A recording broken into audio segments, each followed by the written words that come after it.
गिरिराज जी क्यों कहा गया गोवर्धन जी को? इनकी उत्पत्ति कैसे हुई और गिरिराज जी महाराज की क्या महिमा है?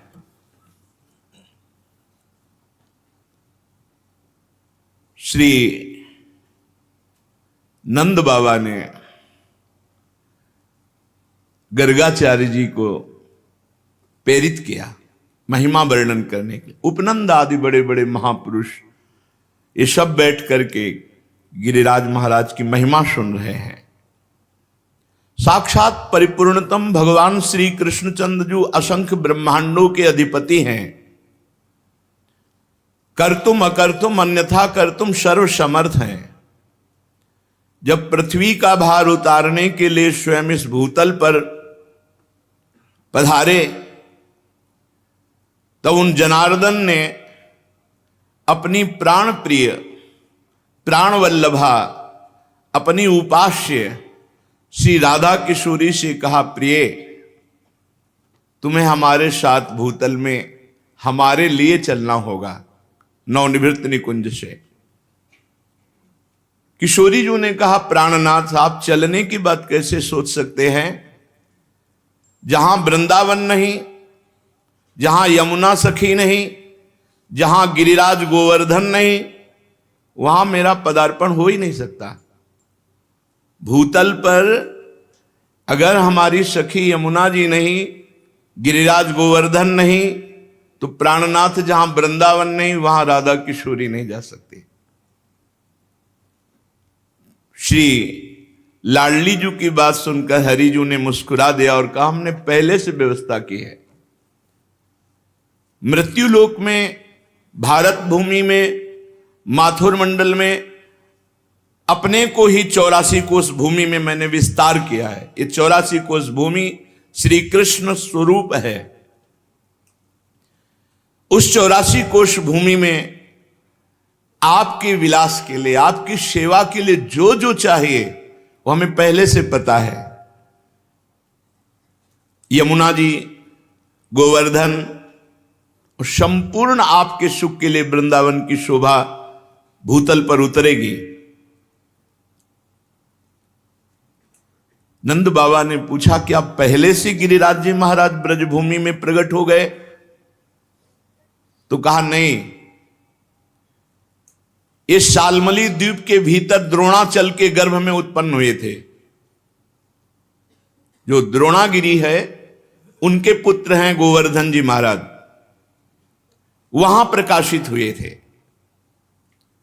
जब गिरिराज जी महाराज प्रकट हुए थे तो समस्त देवताओं ने पुष्प वर्षा करके गिरिराज जी महाराज का अभिनंदन वंदन किया शालमली द्वीप द्रोणागिरी पर।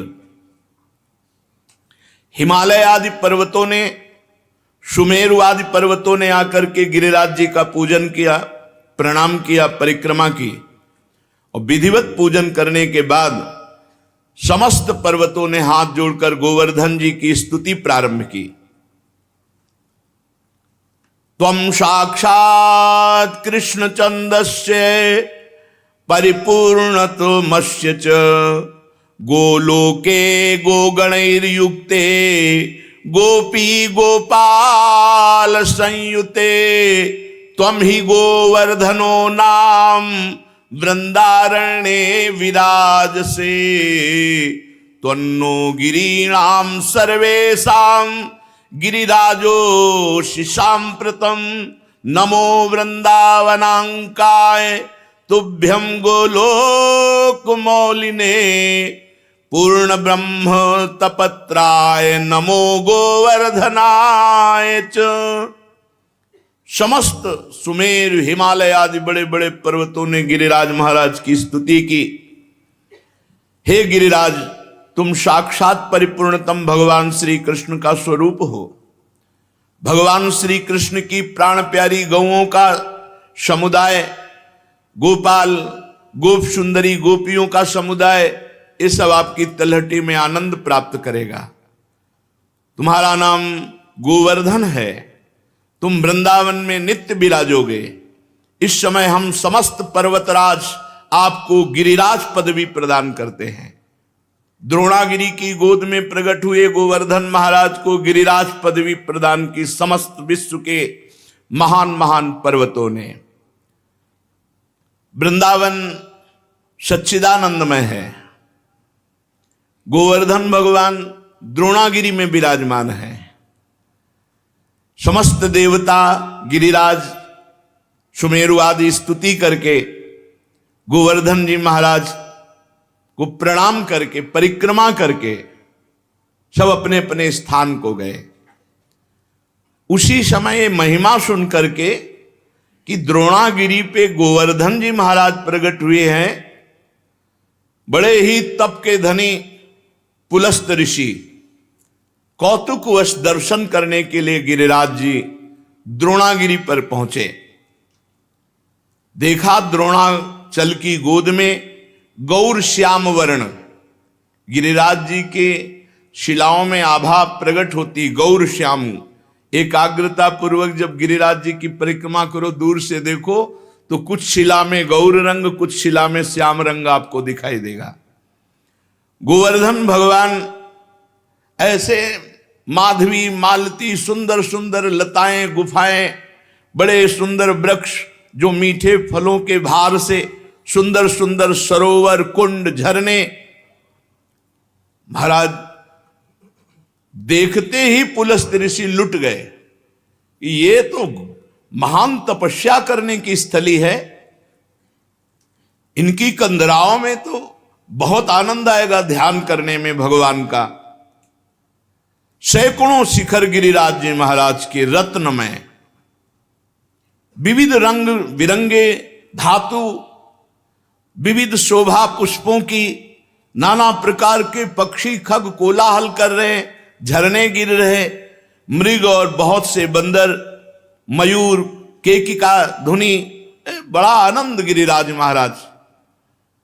पुलस्त जी के मन में इच्छा हुई कि ये पर्वत हमारे अधिकार में आना चाहिए। गोवर्धन द्रोणाचल से कहा, द्रोणागिरी मैं तुम्हें आदेश करता हूं अपने पुत्र का मुझे दान करो। द्रोणागिरी के पुत्र हैं गोवर्धन जी महाराज। तुम पर्वतों के स्वामी हो, तुम्हारा बड़े बड़े ऋषि मुनि तपस्या के द्वारा आदर करते हैं, तुम बड़ी औषधियों के पुंज हो, दिव्य औषधियां तुम में प्रकाशित होती हैं। जब लक्ष्मण जी को वीर घातनी शक्ति मेघनाथ ने मारी थी तो यहीं से औषधि, तो हनुमान जी महाराज को लगा कि कौन सी औषधि है, क्योंकि उन्होंने बताया प्रज्वलित तेजोमयी, तो कालने मैंने साफ प्रज्वलित तेजोमय कर दी थी कि हनुमान जी भ्रम में पड़ जाए। लेकिन बुद्धिमान अग्रगण्यम बलवताम वरिष्ठम, पूरा द्रोणागिरी उखाड़ लिया, जो मन आवे सो छांट लो औषधि। तुम औषधियों से संपन्न हो। मैं काशी में गिरिराज जी को विराजमान करूंगा, क्योंकि मैं काशी वास करने वाला हूं और मैं याचना ही नहीं कर रहा, आदेश दे रहा हूं। अगर ना तो साप, मेरा कोई प्रयोजन नहीं है, मैं तपस्या करूंगा गोवर्धन की शोभा देख करके, ऐसा मेरे मन में आया। भगवान विश्वेश्वर की महानगरी परम पवित्र मोक्ष प्रदायिनी काशी में जाकर गिरिराज गोवर्धन को विराजमान करेंगे। जहां पार्श्व में गंगा नदी बह रही, विश्वेश्वर विश्वनाथ भगवान विराजमान है, वहीं गोवर्धन को विराजमान करेंगे। आज तक ऐसा यश प्राप्त नहीं होगा जैसा गोवर्धन को यश प्राप्त होगा काशी में। मैं गोवर्धन के ऊपर ऐसी तपस्या करूंगा कि त्रिभुवन गोवर्धन की वंदना करेगा, और मेरी यह अभिलाषा तुम्हें पूर्ण करनी होगी। पुलस्त जी की बात सुन करके सदैव प्रकट हुए द्रोणागिरी और रोने लगे। द्रोणागिरी ने कहा, पुत्र स्नेह विह्वल, मेरे आंसुओं को तुम देख रहे हो तो आप अपनी तपस्या की बात सोच रहे हो। जब से गोवर्धन जी आए तब से मैं महान आनंद से हूं, मेरा आनंद क्यों छीनोगे। पुलस्त जी ने कहा, आप शोक मत करो, आपका यश होगा। द्रोणाचल बोले, महामुनि मैं पुत्र स्नेह से व्याकुल हूं, मुझे पुत्र अत्यंत प्रिय है, तथापि मैं आपकी आज्ञा का भी उल्लंघन नहीं कर सकता, क्योंकि जानता हूं आप एक क्षण में साप देकर मुझे भस्म कर सकते हैं। द्रोणागिरी गिरिराज जी को अपने अंक में भर के कहा, पुत्र कुछ भगवान और रचे हैं, इनकी सोच अलग है लेकिन कुछ भगवान और रचे हैं। भगवान का संकेत मानकर मैं तुम्हें इनको दान करता हूं। भारतवर्ष बड़ा पवित्र देश, धर्ममय देश है, जहां केवल भारतवर्ष में धर्म, अर्थ और काम मोक्ष की आराधना होती है। निष्काम कर्म के द्वारा, ज्ञान योग के द्वारा तत्वबोध या प्रेम केवल भारतवर्ष में। मैं तुम्हें प्रदान करता हूं पुलस्त ऋषि को। गोवर्धन जी ने महान ऋषि पुलस्त जी से कहा, थोड़ा आप हमारा परिचय भी तो जान लें। 8 योजन लंबा, 8 चौको 32 कोश, 2 योजन ऊंचा, 8 कोश ऊंचा, 5 योजन चौड़ा, 20 कोश, 5 चौको 20। ऐसे थे गिरिराज जी जब यहां आए थे। साफ हो गया महाराज का आगे तो रोज तिल तिल घट रहे हैं। ऐसी दशा में आप देख पाओगे कि मुझे ले जाकर काशी में विराजमान कर दो। पुलस्त जी ने कहा, बेटा मैं पुलस्त हूं, अगर संकल्प करूं तो पूरे भूमंडल को उठा के चल सकता हूं। मेरे हाथ पर केवल तुम बैठ जाना, मैं काशी में ही छोड़ूंगा तुम्हें। गोवर्धन ने कहा, फिर एक बार क्या बोल गए आप, सोच लो। एक बार हाथ में आ गया, उतार दिया तो फिर तुम्हारी सामर्थ्य नहीं होगी कि आप मुझे हिला भी सको। मेरी प्रतिज्ञा और आपकी प्रतिज्ञा एक। आपने कहा मैं यहां से उठाऊंगा और काशी में रखूंगा, और मैं कह रहा हूं अगर बीच में रख दिया तो मैं आपके यहां उठाए फिर नहीं उठूंगा। पुलस्त जी ने बात तय कर ली। शाल्मली द्वीप से लेकर कितने बड़े महान तपस्वी, भारतवर्ष के